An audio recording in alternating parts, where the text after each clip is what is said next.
Batsman tuwalizimwa tulakso. Oyo omulaba.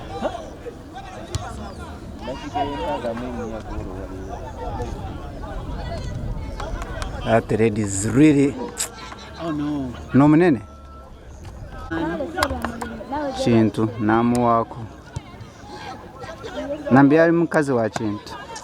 Nze nasoma history, nasoma na nnyo.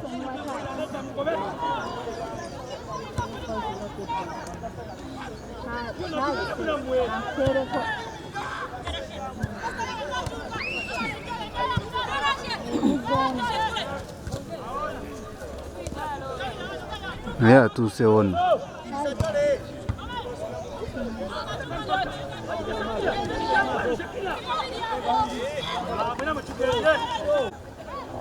Ekipira tebali otuzanira tekiwooma. Win that ball. Whoa!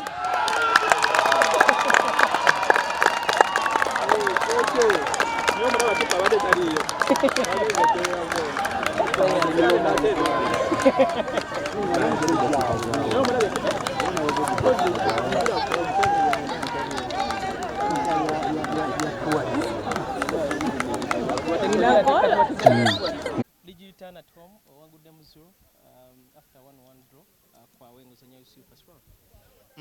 Okusookera ddala ndi musanyufu olw'obubonero obusatu era nebaza abazanyi nti basobodde okuba nti babukolerera teri bubonero bujja nti buze naye nsooka kuba nti tulina okuba nga twongera okukozesa emikisa amangu nti guno omupiira ngeri gye gutambudde mu ttiimu zombi zibadde nnungi ngera buli emu eteekawo embeera naye ekisenze okuba nti tuwangudde omupiira guno kwe kuba nti tusoose ne tukulembera omupiira guno nze ndowooza okukulembera kituyambidde ddala ne tubanga nabali bennyini bava ku kye babadde basamba ne tuba era singa obadde ogezaako okwegendereza tutebye eggoolo ne twongeramu ate omutima ogusambira ddala omupiira tubadde tusobola n'okuteba ggoolo endala obubonero obusatu butuyambye nnyo wiini eno okuba nti gwe mupiira ogusoose mu second round. First round tetwamaliriza bulungi naye bwe tuba nga tutandise bulungi second round ne wiini bweti tusobola okuzimbira ku eno wiini nga tetunnabagenda ku mupiira gwolira.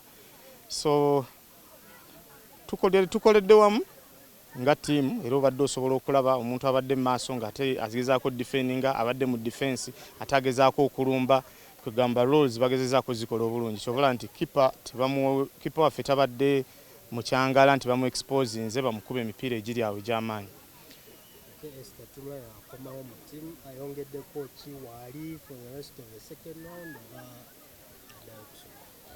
For Esther Nangendo kirungi nnyo nti eno game gy'asoose okuzannya alina kyayongedde ku ttiimu era y'ensonga lwaki abadde mu ttiimu nti alina engeri gy'alinamu vision alaba mangu alina insight eyo so nze ndowooza tuli mu nteekateeka okuba nti abeerawo buli tuba ne games ziriwo nga naddala ez'okumpi wano eno zireme kuba nga ate tutaataaganya ebitabo bye naye nga kyayongeddeko kyamaanyi era nze ndowooza singa yali atandikiddewo first round singa ate kinene nnyo kyayongeddeko.